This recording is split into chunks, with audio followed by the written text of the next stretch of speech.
हाँ जी, हाँ स्टार्ट हो गया। टेक्निकल ठीक है। नमस्कार जी, मैं अंजलि मलिक। आज थोड़ा सा हम आपस में बात करेंगे और थोड़ा सा टेक्निकल एरर था, उसकी वजह से थोड़ा सा डिले हुआ, उसके लिए हम सॉरी।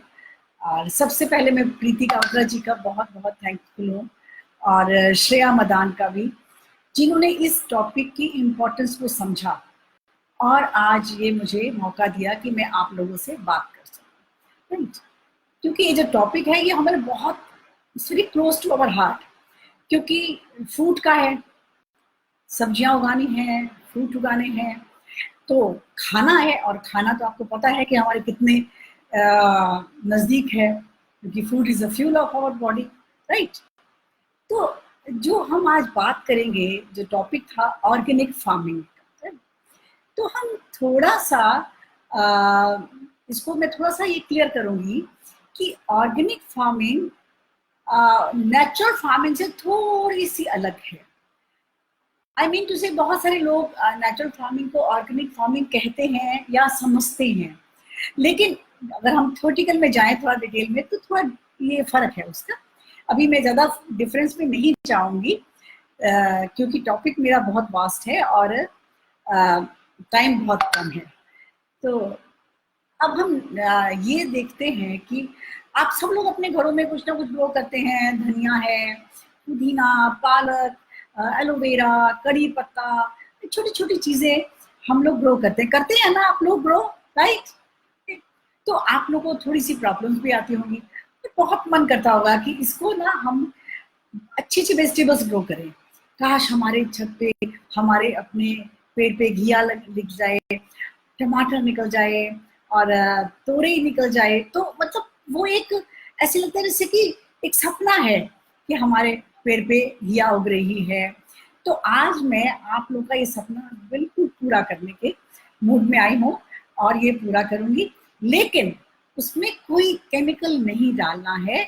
विदाउट एनी केमिकल हम इस चीज को ग्रो करेंगे अपनी बालकनीज में, अपने छत पे, छोटे छोटे पॉट में, जो आपका एरिया है उसमें हम ग्रो कर सकते हैं बहुत इजी तरीके से। अच्छा, अब हम नेचुरली जो ग्रो करते हैं, आप सब चाहते हैं ना ग्रो करना, राइट, सब चाहते हैं ना, तो हम आज ये काम जरूर करेंगे।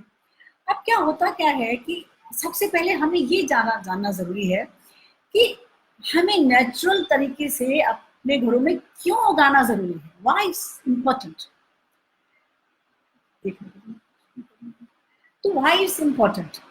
अब हम लोग जो केमिकल हम लोग खा रहे हैं सब्जियों में और जो हमारे खाने में आ रहा है, सो मतलब इतना ज्यादा हो गया है कि मैं क्या कहूँगी। आप ये देख रहे हैं कि किस तरह बीमारियां बढ़ रही हैं और किस तरह कैंसर, किस तरह डायबिटीज, ये सब चीजें फैल रही हैं। तो ये बात हमें समझ में तो आ रही है कि ये चीजें केमिकल आ रहा है। तो केमिकल फार्मिंग के दो तरह से नुकसान है। एक, हम पर्सनल लेवल पे क्या नुकसान है उसका, हमारा खाना खराब हो गया। केमिकल फार्मिंग की वजह से ही हमारी हवा भी पॉल्यूटेड है। आप सोच रहे होंगे कैसे, भाई खाने में डाल रहे हैं तो हवा कैसे पॉल्यूटेड होगी। अब मैं आपको बताती हूँ कि जो हम केमिकल पेस्टिसाइड्स अपने प्रोड्यूस में डालते हैं वो 1% आपके प्लांट में जाता है और 99% आपका एयर में जाता है। फॉर एग्जाम्पल, हम अपने घर में मच्छर को भगाने के लिए जो हिट का स्प्रे का इस्तेमाल करते हैं, आप सोचिए कितना परसेंट वो हिट या वो जो भी पेस्टिसाइड है मच्छर के अंदर जाता है और कितना हमारे अंदर आता है, कितना हमारे रूम के उसमें घूमता है। सेम विद द पेस्टिसाइड जो हमारे किसान यूज कर रहे हैं। तो जो हमारी हवा में जो पॉल्यूशन है, chemical is a main cause. इसी से हमारा पानी भी खराब है। अब पानी की भी प्रॉब्लम है, समझने वाली बात है, थोड़ा सा ज्यादा टाइम लूंगी लेकिन ये समझना बहुत जरूरी है। अब पानी कैसे खराब है, क्योंकि जो केमिकल फार्मिंग में हम जो सॉइल का इस्तेमाल करते हैं और जो फर्टिलाइजर और पेस्टिसाइड्स का इस्तेमाल करते हैं, उससे क्या होता है, हमारी जो सॉइल है वो नीचे से बिल्कुल सीमेंट की तरह टाइट हो जाती है। राइट।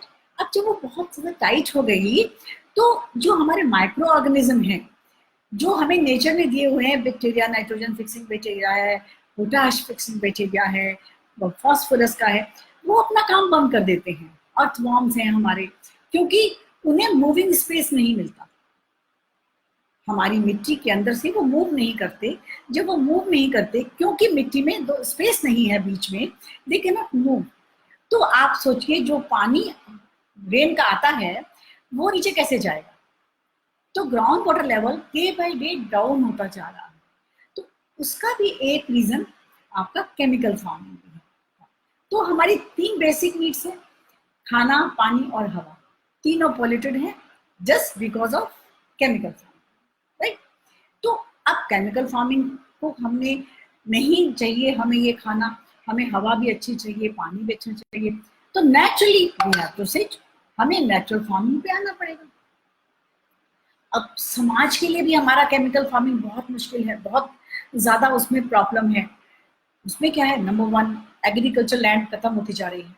आप देख रहे होंगे सारे फार्मर्स हैं वो अपना कन्वर्ट कर रहे हैं अपनी लैंड को, ये आपके मैरिज के लिए, आपके फार्म हाउस, ये सब चीजों में। तो they don't want to do farming. Number 2, उनके बच्चे और हमारे बच्चे, कोई भी फार्मिंग करना नहीं चाहता। चाहते हैं आपके बच्चे फार्मिंग करना, या आप चाहते हैं आपके बच्चे बड़े होकर फार्मर बने? No, big no. Because farming कोई ऑप्शन है ही नहीं, वो प्रोफेशन है ही नहीं। फूड सबसे ज्यादा इंपॉर्टेंट है और किसान सबसे लीस्ट। हमें किसानों का कोई मतलब नहीं कि वो क्या हो रहा है। दूसरी बात, हमारा एनवायरनमेंट बहुत खराब हो रहा है। तो ये सब चीजें जब हैं तो इसका सोल्यूशन सिर्फ और सिर्फ नेचुरल फार्मिंग है। जिस तरह से हम नेचुरल तरीके से सब्जियां उगाएं और कोई यूरिया, कोई डीएपी, कोई कुछ भी नहीं डालें। तो अब मैं आपको बताती हूँ कि नेचुरल फार्मिंग से हम किस तरह से ग्रो कर सकते हैं। What is natural farming? Definition of natural farming is let nature do the farming. Nature को फार्मिंग करने देना है, बिकॉज ये नेचर का काम है। क्योंकि आपको फार्मिंग करने के लिए क्या क्या चाहिए? Carbon, oxygen, hydrogen, nitrogen, phosphorus, potash, etcetera etcetera. ये सब कहाँ से मिलते हैं? कोई मिट्टी से मिल रहा है, कोई पानी से मिल रहा है, कोई हवा से मिल रहा है, कोई सनलाइट से मिल रहा है। तो हमने क्या करना है? कुछ भी चीज हमें मार्केट से लाके जरूरत नहीं है डालने की। We have just create atmosphere।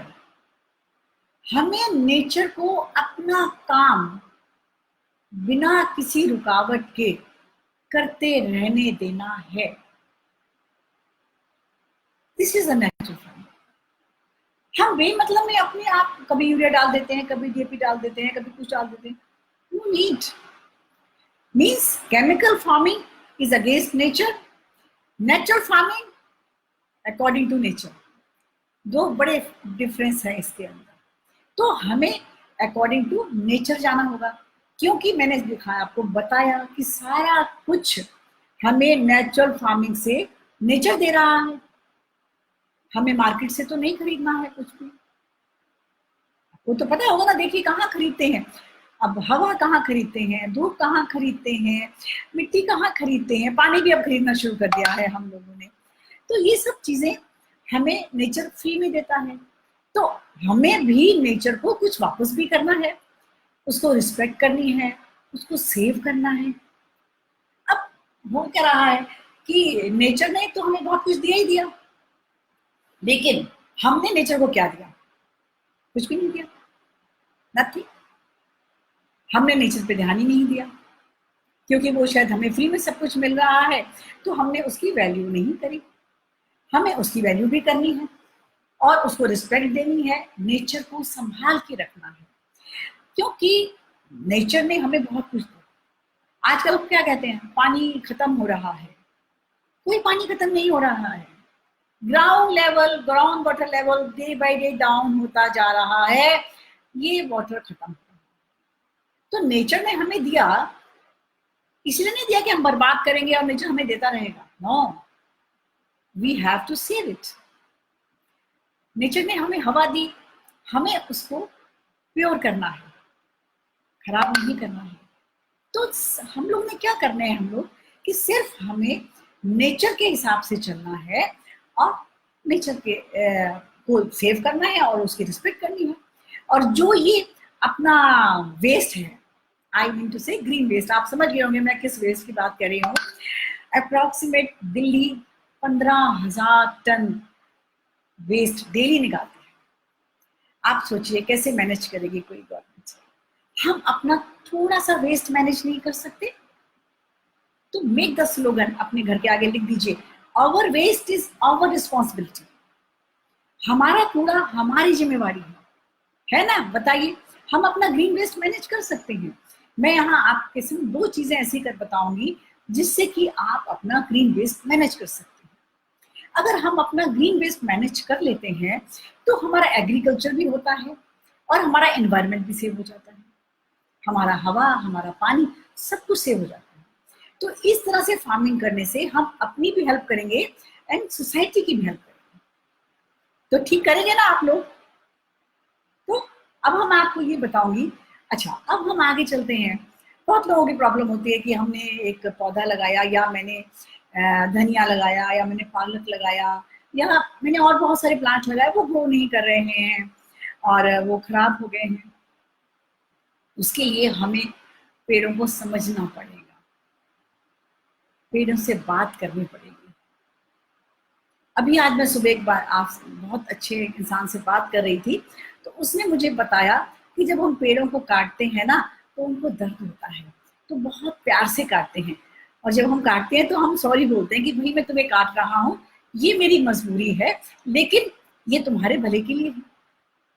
तो ये जैसे कनेक्टिविटी है, हमारी पेड़ों के संग एक कनेक्टिविटी है, क्योंकि खाना प्लांट्स हमें वो ही देते हैं जो हम प्लांट्स को देते हैं। प्लांट्स हमें क्या फीड करते हैं? What we feed to the plants. आज हम प्लांट को केमिकल देंगे, प्लांट हमें केमिकल देंगे। आज हम प्लांट को अच्छी चीजें देंगे, वो हमें अच्छी चीजें देंगे। तो हमें किस तरह ग्रो करना है? अब मैं बहुत ज्यादा इस टॉपिक पे नहीं जाऊंगी। अब मैं आपको ये बताऊंगी कि हम जब प्लांट ग्रो करते हैं तो उसमें हम क्या क्या गड़बड़ करते हैं, जो प्रॉब्लम्स आते हैं। सबसे पहला हमारा है सॉइल। हम कभी भी सॉइल पे ध्यान नहीं देते। एक माली आता है, उसको कहते हैं भाई ये लगाना है, वो मिट्टी लगाता है गमले के अंदर, और एक पेड़ लाता है, सीड लाता है या कोई सैपलिंग लाता है, वो उस पॉट में लगा देता है। राइट? अब पॉट में लग गई तो बस काम है, आपका काम है पानी देना सुबह शाम 2 बार, और माली का काम है कि वो टाइम टू टाइम उसमें से खाद लाएगा और डाल देगा। आपको बोलेगा भाई खाद चाहिए, आप कहोगे भाई ये लो, और आप खाद डाल देगा। अब सबसे पहला, मिट्टी जिसमें एक प्लांट ने ग्रो करना है, आप बताइए क्या वो हेल्दी होनी चाहिए या नहीं? अगर मिट्टी हेल्दी नहीं है, अगर आपकी सॉइल हेल्दी नहीं है, तो how can your plant can healthy? No, never. तो सबसे पहले हमें अपनी सॉइल के ऊपर जाना है, सॉइल पे काम करना है कि सॉइल कैसे है। सॉइल इज वेरी इंपॉर्टेंट, उसको हमें बनाना होता है। बड़ा सिंपल तरीका है, 1/3 सॉइल लेनी है, 1/3 कोकोपीट और 1/3 कंपोस्ट, प्लस थोड़ी सी नीम लीव्स या नीम की खल डालनी है, क्योंकि आगे आने वाली प्रॉब्लम बहुत बड़ी है पेस्ट की, जो आप सबके पास आती है। तो उसके का भी हम अभी से ही देखेंगे, उसमें हम क्या कर सकते हैं और क्या नहीं कर सकते, क्योंकि बाद में तो जब आ गया कीट तो we can not do anything, वो तो आ गया है। तो मिट्टी में अब ये क्यों डालना है, this is very detail topic, right? तो इसको तो अभी नहीं ले पाऊंगी मैं आपको प्रिंसिपल्स तो नहीं बता पाऊंगी क्योंकि बहुत शॉर्ट टाइम है। मैं ये बता सकती हूँ कि आप ऐसे ऐसे मिट्टी बना सकते हैं, राइट? आपने ऐसे मिट्टी बनाई और अपने पॉट में डाली। पॉट में ड्रेनेज सिस्टम आपका बहुत बढ़िया होना चाहिए। अगर ड्रेनेज सिस्टम में गड़बड़ है तो भी आपको प्रॉब्लम। Number 2, seed. अब क्या होता है, वो कौन सा सीड लाया है, किस सीड की सैपलिंग है, हमें कुछ भी नहीं पता। नेचुरल तरह की फार्मिंग में देखिए सीड भी हमारा नेचुरल होता है। थोड़ा सा बताती हूँ, सीड हमारे जो आजकल यूज हो रहे हैं hybrid seeds and GM seeds. GM seeds हैं genetically modified seed. Genetically modified seeds वो होते हैं कि किसी का डीएनए निकाल के उस सीड में मिला दिया। जैसे कि टमाटर में हमने फिश का जीन्स मिलाया हुआ है, बैंगन में स्कॉर्पियो का, बिच्छू का मिलाया हुआ है। इसी तरह डिफरेंट डिफरेंट सीड्स हमने तैयार करे हुए हैं। ये हमने नहीं तैयार किए, सॉरी, ये जो हो चल रहा है आज, राइट, जो हमारा चल रहा है। अब आप ये देखिए, हम कहते हैं हम वेजिटेरियन हैं, लेकिन हम वेजिटेरियन नहीं रह जाते क्योंकि हमारा खाना ही ऐसा है। नंबर 2, आपने एक चीज नोटिस की होगी कि अगर पहले हमारे से थोड़ा सा हम बैक में जाएं, आज से 10 साल, 15 साल, 20 साल पहले, या अपने मम्मी के टाइम पे जाएं, तो जब भी हम बैंगन को भूनते थे उसमें कीड़ा निकलता था, ऑलवेज निकलता था। हमारे को हम अच्छी तरह याद है, जब हम भूनते थे तो उसको जब खोलते थे तो कीड़ा होता था उसके अंदर। मटर में कीड़ा होता था, गोभी में कीड़ा होता था, हर सब्जी में कीड़ा होता था। आजकल तो बहुत बढ़िया बैंगन आ गए हैं, कोई कीड़ा ही नहीं है। कहाँ से गए, कहाँ चले गए सारे कीड़े? कीड़ों को पता है बैंगन में क्या है, वो नहीं खाएंगे क्योंकि वो मरना नहीं चाहते। जिस तरह बिच्छू का जहर आपके बैंगन में है और उसको कीड़े खा नहीं रहे, क्योंकि वो खाएंगे तो उनका क्या हाल होगा, देयर अवे, बट हमें फर्क नहीं पड़ता, हम खा रहे हैं। आप देखिए आजकल सब्जियां आती हैं, सेम साइज के tomato, same colour, same size, how is it possible? Natural तरह से तो सब सेम कैसे हो सकता है? कोई छोटा है, कोई बड़ा है, नेचर तो ये ऐसा ही कहता है। तो ये सब कुछ हमारा जीएम सीड्स करा रहे हैं। हाइब्रिड सीड्स, हाइब्रिड क्या होते हैं? 2 तरह की डिफरेंट वैरायटी को हम एक में मिला देते हैं। अब जो हाइब्रिड और जीएम सीड्स हैं, इनमें कोई एनर्जी नहीं है।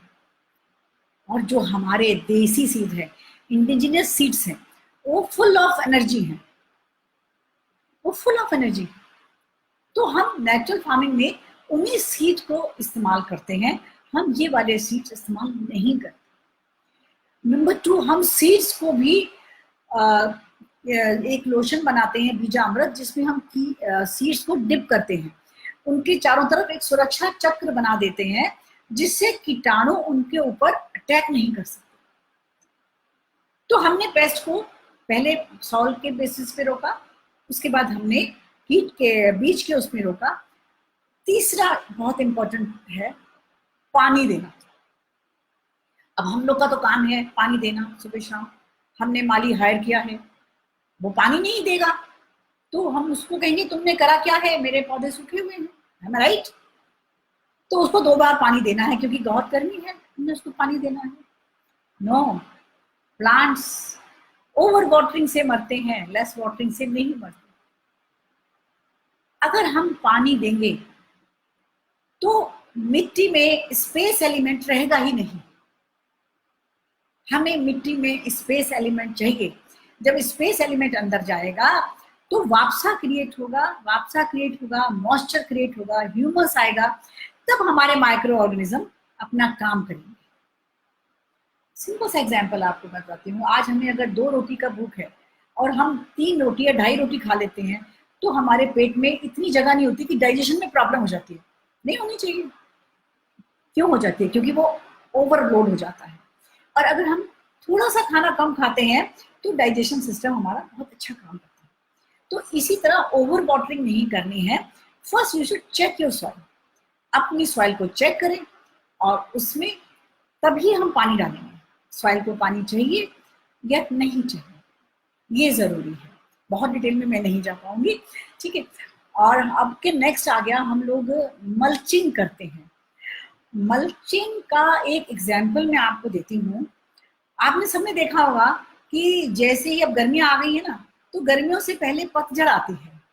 आप देखते होंगे रोड पे कितने पत्ते गिरे होते हैं, पेड़ों से टूट टूट के गिरे होते हैं, देखा है ना आप लोगों ने, राइट? तो जो पत्ते गिरते हैं आपके पेड़ों से टूट के, it means nature protect the earth. Because इतनी गर्मी होगी, अब तो धरती माँ को हमारी गर्मी लगेगी, तो उसने पहले ही उन्हें कवर करने का प्रोविजन दिया। सेम प्रोविजन हमें अपनी गमलों की मिट्टी में भी यही करना है। उन्हें उसे भी हमें हीट से प्रोटेक्ट करना है। हम उसे अगर प्रोटेक्ट नहीं करेंगे तो हमारी मिट्टी में जो मॉइस्चर है वो क्रिएट होगी। अच्छा, अब ये जब 5-6 चीजें हो गई, अब मैं आपको ये बताती हूँ कि हम अपने ग्रीन वेस्ट को कैसे मैनेज करें। मैंने वीडियो शेयर कर दी हैं, वो आपके कमेंट बॉक्स में आप तक पहुंच जाएंगी।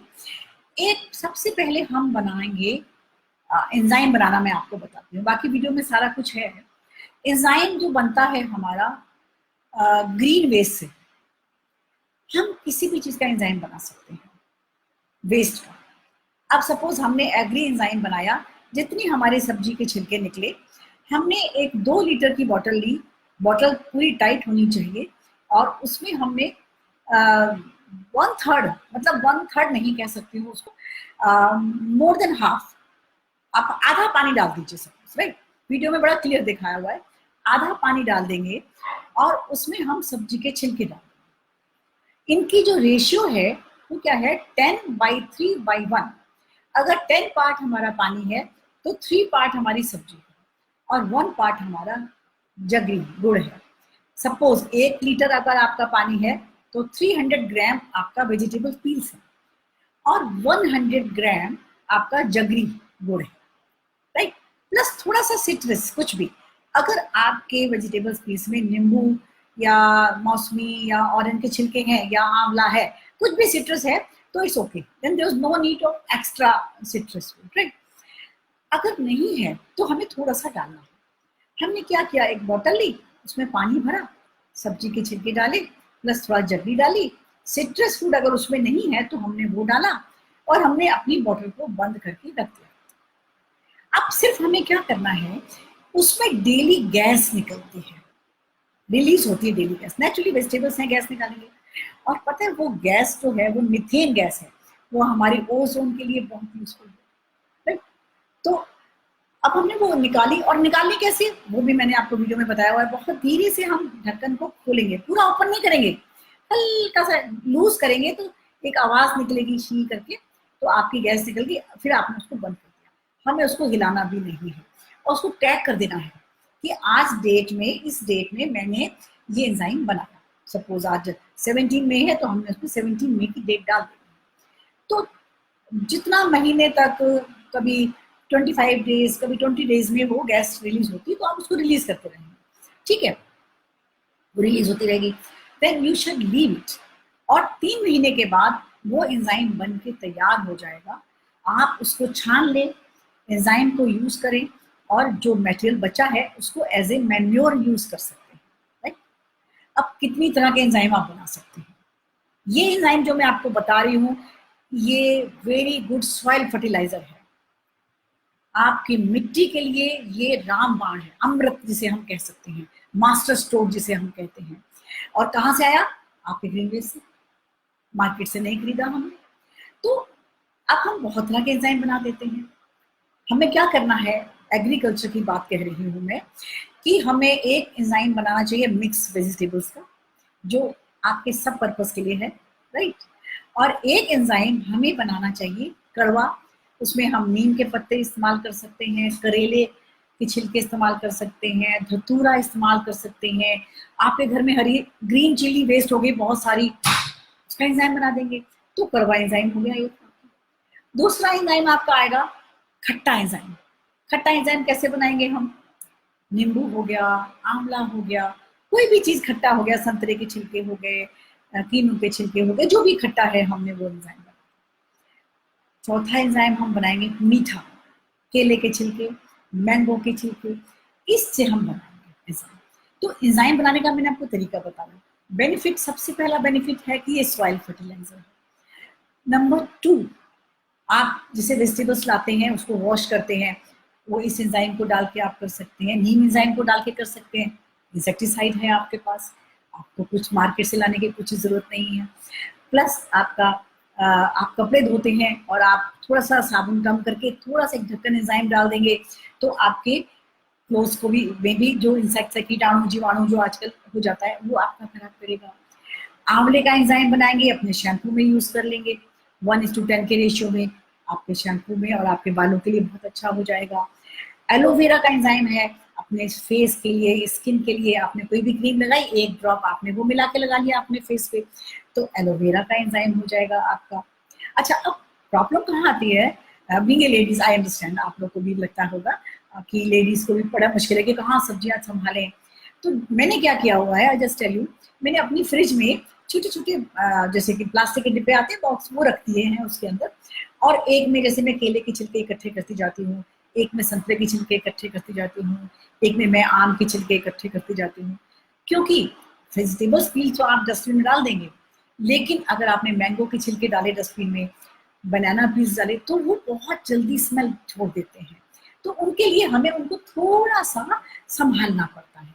ठीक है, तो अब हमें पता है कि भाई फ्रिज में हमारे केले के छिलका का, केला खाया छिलका, जब भी आपको टाइम मिला आपने एंजाइम बना लिया छोटे छोटे करके ना, तो इट्स वेरी सिंपल वे। तो हमने क्या किया, यहाँ ग्रीन वेस्ट मैनेज किया अपना, प्लस हमने एग्रीकल्चर के लिए, प्लस हमने अपने कामों के लिए। अच्छा, टॉयलेट क्लीनर बहुत अच्छा है ये, आपने उसको पॉलिन की बोतल में पानी भरा, सब में उसको मिलाया और टाइल्स पे स्प्रे किया और कपड़ा मारा, इतना अच्छा साफ होता है। नो नीड ऑफ हार्पिक, कोई जरूरत नहीं है हार्पिक की हमें। फिनाइल की जरा यूज करिए, कोई जरूरत नहीं है फिनाइल की। और हम अगर फूलों का बना लेते हैं तो हम उसको परफ्यूम की जगह यूज कर लेते हैं। अब हम कार में लगाते हैं ना अपना फ्रेशनर, तो ये सब चीजें केमिकल हैं। तो आप एक बार कार के अंदर उसका स्प्रे करिए, रूम के अंदर स्प्रे करिए, इतनी अच्छी स्मेल आती है आपके यहाँ। तो ये सब चीजें हम एंजाइम से कर सकते हैं, इसके बहुत बहुत ज्यादा यूजेस हैं। आपके नाली ब्लॉक हो गई है टॉयलेट के अंदर, डाल दीजिए उसके अंदर आपका एंजाइम, आपकी नाली खुल जाएगी, तो मॉस्किटोज नहीं आते, मच्छर नहीं आते, मक्खियां नहीं आती। इस मतलब बहुत मेरेकल है जिसको हम ये कह सकते हैं। अच्छा, नंबर 2 जो मैं आपको बता रही हूँ वो हमारी है ग्रीन कंपोस्ट। अब कंपोस्ट जो हम बनाते हैं उसकी भी मैंने एक वीडियो शेयर करी हुई है, तो वो आपको कमेंट बॉक्स में मिल जाएगी। अब जो कंपोस्ट है, एक हमने बकेट ले ली, चाहे तो आप पुरानी भी ले लीजिए, उसमें होल कर दिए, मैंने उसमें सारा दिखाया है, नीचे हमें प्लेन रखना है और बकेट में हमने छेद कर देंगे, ऊपर भी हम उसके होल कर देंगे। और कोकोपिट का इस्तेमाल जो फर्स्ट टाइम कर रहे हैं वो कोकोपिट का इस्तेमाल करें, तो आई थिंक सो वो बेटर रहेगा, बेस्ट रिजल्ट है आपके। ठीक है ना, धीरे धीरे आप एक्सपर्ट हो जाएंगे तो आप अपने R&D कर सकते हैं। तो हमने पहले 3 इंच की एक लेयर बिछाई कोकोपिट की, राइट, और उसके बाद हमने उसके ऊपर ग्रीन वेस्ट डाला। ड्राई वेस्ट और ग्रीन वेस्ट का रेशियो क्या है, 3:1 का। 3 भाग अगर आपका ड्राई वेस्ट है तो 1 भाग आपका ग्रीन वेस्ट होना चाहिए। मेन पर्पस क्या है कि ग्रीन वेस्ट को हमें अच्छी तरह कवर करना है ड्राई वेस्ट से, नहीं तो मॉस्किटोज आ जाएंगे, स्मेल भी आएगी आपको, तो प्रॉब्लम आ जाएगी। तो अच्छा, अब क्या है कि रोज रोज किचन डालेंगे, डेली आपका ये काम हो जाएगा, तो रियली आप लोग के लिए तो काम बढ़ जाएगा। आप बोलेंगे पता नहीं अंजलि जी क्या बता रही है, ये तो बहुत मुश्किल है। तो अपने किचन में छोटा सा वेस्ट डस्टबिन रखेंगे हम ग्रीन वेस्ट का, और उसमें थोड़ा इकट्ठा करते जाएंगे, कभी 1 दिन, कभी 2 दिन, कभी 3 दिन में जब वो फुल हो गया तो हमने उसको अपने ग्रीन वेस्ट के ऊपर, जो डस्टबिन है हमारा, जो हमने जिसमें कंपोस्ट बनानी है कंपोस्ट बिन में, उसके ऊपर हमने लेयर बिछाई और उसके ऊपर हमने फिर दोबारा से कोकोपिट की अच्छी लेयर बिछा दी, बिल्कुल दबा के, जिसमें से कि कोई भी ग्रीन वेस्ट नहीं दिखना चाहिए। तो जब ये प्रोसीजर करते रहेंगे और एट द एंड जब हमारी बाल्टी जो कंपोस्ट बिन है पूरा भर जाएगा, तो हम उसको एक बार रीशफल करेंगे, नीचे से ऊपर लाएंगे, ऊपर से नीचे लाएंगे, राइट। वो बहुत जरूरी है, नहीं तो नीचे का पहले बनेगा, बाद में बाद का बनेगा नेचुरली, ठीक है ना। तो उसको बनाएंगे और उसके बाद उसमें दोबारा से एक ड्राई वेस्ट मीन्स कोकोपिट की हम लेयर डाल देंगे। इसके अंदर आप नीम की पत्तियों का इस्तेमाल करें तो आपकी खाद में भी हल्का सा इंसेक्टिसाइड आ जाएगा। तो जब हम इस खाद को भी इस्तेमाल करेंगे तो भी हमारे कीटों में हम उसको मतलब ना आने वाला बता सकते हैं कि वो नहीं आएंगे, क्योंकि उन्हें उसमें से स्मेल नहीं आएगी, और मक्खी मच्छर भी कम आते हैं अगर हमने नीम डाल दिया उसके अंदर। तो अब हमने उसके ऊपर आपकी कोकोपीट की पूरी लेयर डाल दी और हमने उसको बंद कर दिया। अच्छा, बंद करने वक्त अगर आपके पास एंजाइम है तो आप उसमें डाल सकते हैं, सो वेरी गुड, आपका बहुत अच्छा काम करेगा। अगर गौमूत्र है तो गौमूत्र डाल सकते हैं, और अगर कुछ भी नहीं है तो कोई भी ना भी डालें तो भी चलेगा। अब उसमें एक चीज है कि जो हमने होल किए हैं उनमें से पानी निकलेगा, लीच करेगा, क्योंकि ग्रीन वेजिटेबल्स तो पानी छोड़ेंगे। उसके नीचे हमने एक परात टाइप का, आप अपना कोई वेस्ट ले लें, मार्केट से ले आए, मैं देखा, आप वीडियो में देखेंगे आपको दिख जाएगा, तो उसमें से पानी निकलता रहता है। वो पानी is very good soil fertiliser, तो उसको हम इस्तेमाल कर सकते हैं। ठीक है, तो इस तरह से हमने अपना एनवायरनमेंट का भी हेल्प किया, अपना वेस्ट खुद मैनेज किया, और एग्रीकल्चर के लिए भी हमें कंपोस्ट मार्केट से बाय नहीं करनी पड़ी। तो ये हमारे दो आपके जो है हम उससे यूज कर सकते हैं, बना सकते हैं। अच्छा, अब थोड़ा सा मैं आपको बता दूं कि हम लोग छोटे छोटे घर में बहुत होम टिप्स बहुत हैं हमारे पास कि हम क्या क्या पेड़ों में डाल सकते हैं। जैसे कि सब कहते हैं चाय की पत्ती डालनी चाहिए, लेकिन मैंने बहुत जगह देखा है कि चाय की पत्ती, आपने चाय पी और छन्नी उठाई और डाल दी उसके। नो, हमें ये देखना है हमें कब, क्या और कैसे डालना है। ये नहीं है कि हम रोज जब देखेंगे तो चाय की पत्ती डालते रहेंगे, सुबह शाम दिन बाद जितना चाय में कौन चाय की पत्ती संभाले, डाल दी। नो, चाय की पत्ती को प्रॉपर्ली वॉश करना है, छन्नी को टैप के नीचे रख देंगे फ्लोइंग वाटर पे, पूरा अच्छी तरह वो वॉश हो जाएगी। उसको ड्राई करने के लिए छोड़ दें छाए में, धूप, बहुत तेज धूप की जरूरत नहीं है, वो ड्राई हो जाएगी। उसको स्टॉक करके रख लें अपने पास ऑलवेज। इसी तरह एग शेल, अंडे खाए, अंडे के छिलकों के लेस धो लें उनको, और वो बिल्कुल जब उसमें लेस नहीं रहेगी उनको भी सूखने के लिए डाल दें। जब वो सूख जाए उनको पीस के पाउडर बना लें, एक बॉक्स भर के रख लें। केले के छिलकों को छोटा छोटा काट लें, उसको बाहर ड्राई करने रख दें, वो बिल्कुल सूख जाए, उनको भी एक डिब्बे में भर के रख लें। 3 तरह की खाद आपकी तैयार है। अभी मैं और भी खाद बताऊंगी आपको। अब ये है कि इनको आपने वीकली, कभी एक हफ्ते में एक चीज डाल दी, जस्ट 1 स्पून, नेक्स्ट वीक में आपने वो डाल दिया, उससे नेक्स्ट वीक में वो डाल दिया। आपके प्लांट्स को भी वैरायटी ऑफ फूड पसंद है। हम भी रोज एक सा खाना खाएंगे, बोर हो जाएंगे ना, बोर हो जाते हैं ना, सब लोग वैरायटी ऑफ खाना फूड मांगते हैं। और ये आपके लॉकडाउन में तो आजकल बहुत ही ज्यादा खाना बन रहा है, हर घर में एक एक शेफ तैयार हो रहा है, सो इतनी बढ़िया बढ़िया वैरायटी बनाते हैं, मैं व्हाट्सएप में देखती हूँ, फेसबुक में। तो हमारे प्लांट्स को भी तो वैरायटी चाहिए खाने के लिए, तो हम उनको इस तरह से देंगे। और आपका घर का दही वेस्ट खट्टा हो गया, अब नॉर्मली क्या होता है, दही खट्टा होता है तो हम कढ़ी बना सकते हैं बस, और तो हमारे पास कोई है नहीं, तो अपने प्लांट्स के लिए हम उसको यूज करेंगे। बाहर छोड़ दीजिए उसको, 2-4 दिन अगर आपने उसको बाहर रखा तो 50-50% के रेशियो में डाइल्यूट करेंगे उसको पानी में, और हम डाल देंगे उसको। It's a very good fertiliser. और अगर 10-12 दिन रखेंगे तो इट्स वेरी गुड पेस्टिसाइड। चावल उबाले, उसका पानी निकला, उसको रख दिया 8-10 दिन के लिए बाहर। ऐसा नहीं है कि ऐसे निकाला वैसे ही डाल दिया, नो, 8-10 दिन के लिए रखा उसको बाहर, देन आप उसको यूज करेंगे। प्याज आप लोग काटते हैं, उसके छिलके वेस्ट हो जाते हैं, उसको रात को पानी में भिगो दीजिए, सुबह उस पानी को, अगर आप पास गौमूत्र है तो 2 बूंद गौमूत्र, मतलब 1 लीटर में 2 ml गौमूत्र मिलाना है। अगर आपके पास 100 ग्राम पानी प्याज के छिलकों का निकला है तो आप उसको 1 लीटर पानी में मिला देंगे, और 1 लीटर पानी में 2 ml गौमूत्र डालेंगे, क्योंकि गौमूत्र में बहुत मिनरल्स होते हैं। बट हम अगर डायरेक्ट डालेंगे तो वो हमारे प्लांट्स को खराब करेगा, तो आपने उसमें मिला के डाल दिया। Ginger is very good pesticide. पानी उबाला, जिंजर को कद्दूकस किया, 1 लीटर में 50 ग्राम जिंजर, और गर्म पानी को गैस से उतारा, उसमें अच्छा हल्का सा घोला, वो डाल दिया। तो लॉट्स ऑफ होम टिप्स हैं। मेरे पास टाइम की थोड़ी कमी है, क्योंकि 5 बजे मेरा एक और सेशन है, तो मुझे थोड़ा सा इसको जल्दी वाइंड अप करना है।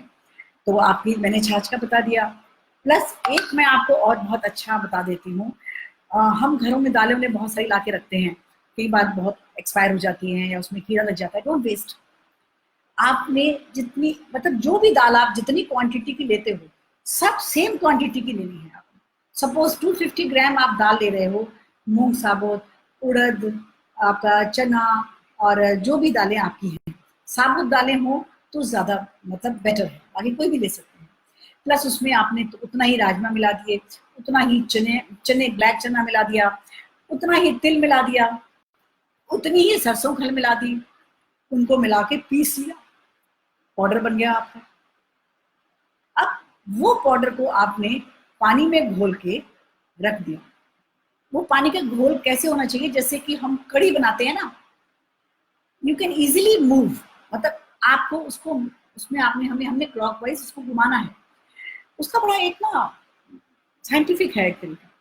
उसको हम 3 दिन तक रखते हैं उस घोल को, और 12 बार हम क्लॉकवाइज घुमाते हैं और 12 बार हम एंटी क्लॉकवाइज घुमाते हैं उसको, दिन में 3 बार। आप सोचेंगे कि 12 बार क्यों घुमाते हैं? क्योंकि दिन में 12 घंटे होते हैं, तो हमारे जो माइक्रोजन है वो 12 घंटे काम करते हैं, तो हम उनको थैंक्स करते हैं। एंटी क्लॉकवाइज हम इसलिए घुमाते हैं कि रात में भी 12 घंटे होते हैं, और रात में भी काम करते हैं, तो 24 आवर्स काम करते हैं। तो हमें 12 बार दिन वाले मैक्रोजम के लिए और 12 बार नाइट वाले मैक्रोजम के लिए उसमें ऊर्जा क्रिएट करनी पड़ती है। 3 दिन तक आप ऐसा करेंगे, उसके बाद आपका वो सोल्यूशन तैयार है। वो 1 लीटर सोल्यूशन 10 लीटर पानी के लिए काफी है।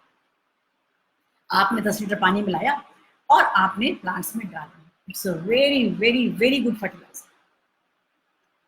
आप हर 15 दिन में डालते रहें। छाछ का इस्तेमाल करते रहें। छाछ के और बहुत इस्तेमाल हैं, ये तो मैंने एक बताया है, बहुत हैं छाछ के इस्तेमाल, लेकिन सबको डिफरेंट डिफरेंट तरीके से हमें करना है। तो अगर हम इस तरह से करेंगे तो हमारे प्लांट्स को कोई कीड़ा नहीं लगेगा। अच्छा, वन थिंग वेरी इंपॉर्टेंट, जब हमें पेस्टिसाइड डालने हैं, देखिए हम लोग तो जो इस ट्रेनिंग में मैं कराती हूँ वो मैं नीम अस्त्र बनवाती हूँ, ठीक है, ब्रह्मास्त्र बनवाती हूँ, अग्नि अस्त्र बनवाती हूँ। तो जो नीम अस्त्र है वो हमारी टेरेस गार्डन के लिए या घर के लिए इट्स मोर देन सफिशिएंट। अब हम उसको डालते कब हैं? क्योंकि जो हमारी नेचुरल फार्मिंग है, we call it spiritual farming also, right. तो क्या होता है कि हम इसमें आपको इस समझ में आ रहा होगा, जैसे कि हमारी ह्यूमन लाइफ के ऊपर या हमारे पूरे यूनिवर्स के ऊपर सूरज और चंद्रमा का बहुत इम्पैक्ट है। मतलब पूर्णमासी हो, अमावस हो, इन चीजों का इम्पैक्ट होता है हमारे ऊपर। मूड स्विंग्स होते हैं, मतलब बहुत कुछ होता है, राइट। अब जो चंद्रमा है वो तो देवता है वनस्पति का, तो चंद्रमा तो अपना काम करता ही है। तो हम क्या करते हैं, हम नीम अस्त्र जो डालते हैं, पेस्टिसाइड्स आप जो भी डालेंगे उसको अमावस से 2 दिन पहले और पूर्णमासी के 2 दिन बाद एक साइकिल बना लीजिए। Maintain the calendar. आप देखिए कभी कीट नहीं लगेगा आपके पास। प्रॉब्लम क्या है? कीट। Pest is not a problem, our problem is pesticide. जो पेस्टिसाइड हम वहां डालते हैं, जो हमारे मित्र कीट हैं, फ्रेंड माइक्रो, वो भी मर जाते हैं। जो हमारी हेल्प के लिए हमें नेचर ने दिए हैं उनको भी हम मार देते हैं। तो हमारा काम कौन करेगा? इस तरह की फार्मिंग में हम किसी को नहीं मारते, हम एक एनवायरनमेंट ऐसा क्रिएट करते हैं कि वो पेस्टिसाइड हमारे पास नहीं है। तो मैंने थोड़ा सा आप लोगों को बताया। और एक चीज है कि आप लोग अपने क्वेश्चंस कमेंट बॉक्स में डाल दें। मैं हर क्वेश्चन का रिप्लाई दूंगी आप लोगों को, क्योंकि यहाँ टाइम बहुत कम है। अगर एक एक क्वेश्चन मैं पढ़ के दूंगी तो मुझे नहीं लगता कि वो हो पाएगा। तो आप अपने क्वेश्चंस कमेंट बॉक्स में डालें, मैं आपको हर क्वेश्चन का जवाब दूंगी। और अगर आपको और डिटेल में इस ट्रेनिंग के इसके बारे में जानना है कि किस तरह आप लोग ग्रो कर सकते हैं अपने इसमें, तो मेरा कोर्स है 30 और 31 मई को, आपका जूम पे ही है। और वो स्लाइड भी मैंने दी हुई है, और वो स्लाइड भी आप लोगों को शेयर हो जाएगी। और मेरी वीडियो में मेरे फ़ोन नंबर भी हैं, आप मुझे कॉल कर सकते हैं। और आपको मुझसे कुछ भी हेल्प मांगेंगे, हेल्प लेंगे, मैं आई एम ऑलवेज रेडी। हम लोग कम्युनिटी कंपोस्टिंग भी कराते हैं। तो हमारा एक मिशन है कि हमें अपनी कंट्री को केमिकल फ्री करना है। हमारी नेक्स्ट जनरेशन को हमें अच्छा खाना, अच्छा पानी, अच्छी हवा, ये हमें उन्हें देना ही देना है। ये हमारी ड्यूटी बनती है, रिस्पॉन्सिबिलिटी बनती है। राइट। तो मेरे ख्याल से हमारा टाइम हो गया है, तो मैं आप लोग का बहुत बहुत धन्यवाद करती हूँ। प्रीति जी का दोबारा से धन्यवाद, पवन जी का भी, श्रेया का भी, बहुत सारे लोग हैं इसके बीच में, बहुत सारे लोगों के नाम मुझे नहीं याद है, वैभव जी का भी है।